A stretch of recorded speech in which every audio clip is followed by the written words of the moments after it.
പ്രിയപ്പെട്ടവരെ, ഇന്ന് രണ്ട് പ്രധാനപ്പെട്ട അറിയിപ്പുകളുമായിട്ട് ബന്ധപ്പെട്ടുള്ള വീഡിയോ ആണ്. അപ്പോൾ നമ്മുടെ ചാനൽ ആദ്യമായിട്ട് കാണുന്ന ആളുകളാണെങ്കിൽ തീർച്ചയായിട്ടും ഈ ചാനൽ ഇപ്പോൾ തന്നെ ഒന്ന് സബ്സ്ക്രൈബ് ചെയ്തേക്കുക. അതോടൊപ്പമുള്ള ബെല്ലൈക്കൻ ഓളെന്ന് എനേബിൾ ചെയ്ത് വെക്കുക. അപ്പോൾ ഈ ചാനലിൽ വരുന്ന എല്ലാ വീഡിയോകളുടെയും നോട്ടിഫിക്കേഷൻ കൃത്യസമയത്ത് നിങ്ങൾക്ക് ലഭിക്കുന്നതായിരിക്കും. അതുപോലെ തന്നെ വീഡിയോ ഇഷ്ടപ്പെട്ടാൽ മറ്റുള്ളവർക്കൊന്ന് ഷെയർ ചെയ്ത് കൊടുക്കുകയും വീഡിയോ ഒന്ന് ലൈക്ക് ചെയ്ത് കാണുകയും ചെയ്യുക. നിങ്ങളുടെ വിലയേറിയ അഭിപ്രായങ്ങളും നിർദ്ദേശങ്ങളും സംശയങ്ങളും ഒക്കെ തന്നെ പോസിറ്റീവായാലും നെഗറ്റീവായാലും നിങ്ങളത് രേഖപ്പെടുത്താൻ മറക്കാതിരിക്കും.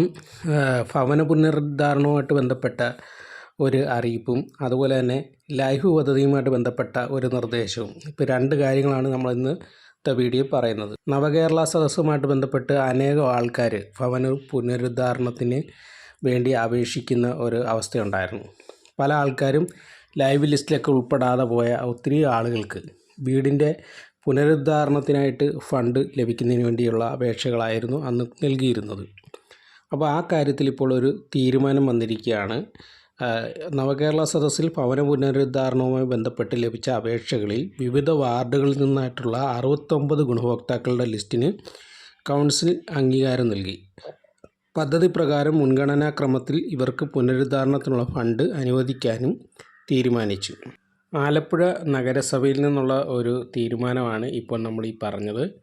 അതുപോലെ തന്നെ കേരളത്തിലെ വിവിധ പഞ്ചായത്തുകളിലും നഗരസഭകളിലും ഈ രീതിയിലുള്ള നവകേരള സദസ്സിൽ ലഭിച്ച അപേക്ഷകൾ കൃത്യമായിട്ട് രേഖകളുടെ അടിസ്ഥാനത്തിൽ പരിശോധിച്ച് അവർക്ക് അർഹരാണെന്നുണ്ടെങ്കിൽ അവർക്ക് അത് നൽകുന്നതിനുള്ള നടപടികൾ കൈക്കൊള്ളാൻ സർക്കാർ തലത്തിൽ നിർദ്ദേശവും നൽകിയിട്ടുണ്ട്. അതുകൊണ്ട് തന്നെ സംസ്ഥാനത്തൊട്ടാകെ നവകേരള സദസ്സ് വഴി ഈ രീതിയിൽ അപേക്ഷ കൊടുത്ത ആളുകൾക്ക്, അർഹരായവർക്ക് ഉടൻ തന്നെ അത് ലഭിക്കുന്നതിനുള്ള നടപടികൾ ഉണ്ടാകും.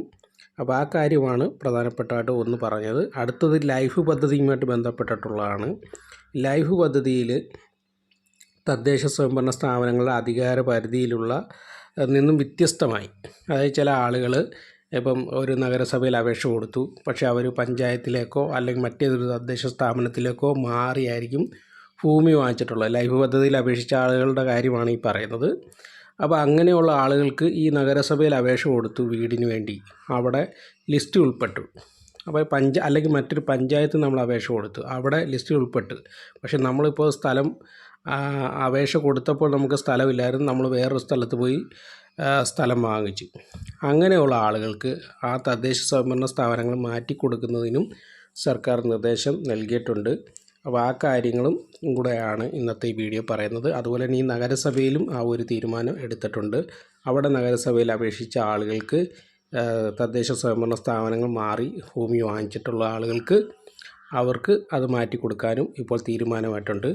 കേരളത്തിലെ വിവിധ തദ്ദേശ സ്വയംഭരണ സ്ഥാപനങ്ങളിൽ നിന്നും ഇങ്ങനെയുള്ള നിർദ്ദേശങ്ങൾ വന്നിട്ടുണ്ട്. പ്രാദേശിക തലത്തിലുള്ള മാധ്യമങ്ങൾ വഴിയായിരിക്കും ഇത് അറിയാൻ കഴിയുന്നത്.